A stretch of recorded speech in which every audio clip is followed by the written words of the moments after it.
48% of Americans in 2023 felt less free to express their opinions than they did in the 1950s. This says a lot given that there was way more racial discrimination and less civil rights back then. We as people want to gain information and knowledge that we may be interested in. However, some of this information, for whatever reason, may not be accessible. One reason for this is because the information has been removed, banned, or blocked. Censorship is the suppression or removal of information, ideas, and expressions that is considered harmful or misleading. Censorship is unfortunately yet commonly used for three things: suppressing information, pushing political agendas, and silencing freedoms of expressions and beliefs. One well-known way of information is suppressed is the banning of books from schools and libraries. In the case K. Hall versus New Richmond Exempted Village School District, a teacher named Karen K. Hall was suspended because of books allegedly containing LGBTQ+ content. These books include Anna on the Edge, Hazel Bly and the Deep Blue Sea, Too Bright to See, and The Fabulous Zed Watson.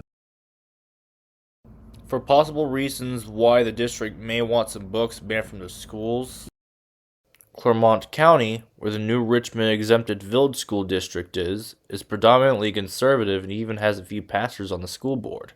Because of their religious and political beliefs, they may not like the possibility of children viewing LGBTQ+ content at school. Regardless, children have the right to access just about any information they please, especially if it's for educational purposes. They are also allowed to have their own set of beliefs, and that isn't anyone else's business.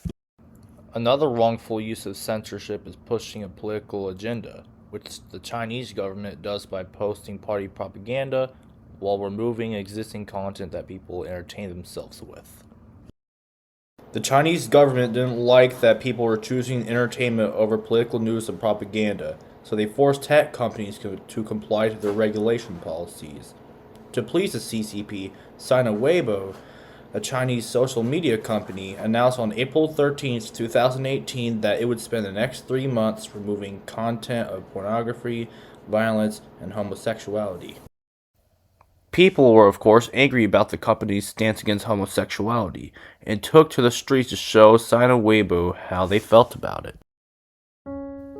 There's nothing wrong about people staying away from political news and propaganda to entertain themselves with things they truly value and enjoy.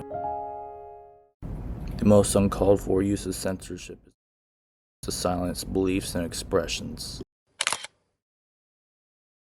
51-year-old Adam Smith Connor was fined £9,000, equivalent to $12,000 for quietly praying outside an abortion clinic for an unborn baby.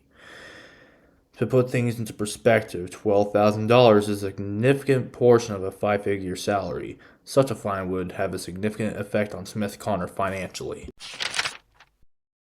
Smith Connor's case stands as an example of expressed beliefs being censored and removed, followed by disproportionate and unnecessary punishment. There are still groups of people out there who support censorship, claiming that it provides protection from harmful influences. One of these groups includes Parents SOS, which consists of parents who lost their children to influences on social media. Their complaint is that there hasn't been any online legislation laws ever since the internet first became a thing. Parents SOS supports KOSA, or the Kids Online Safety Act. They hope that this act will bring safety to kids online and bring online legislation, but there are holes in the slides of Cheese of an Act, which are unwanted change of focus in the tech industry, which is companies putting more money towards moderation instead of advancement and improvements in their products, which leads to automated moderation, which could accidentally block content undeserving of censorship. As of today, most people get their information and sources of entertainment from the internet instead of physical media, resulting in governments shifting to censorship policies as well as legislation efforts to follow suit. This will lead to more proposed bills for the online regulation, which, given the growing number of internet users, will have more angry people who are negatively affected by it.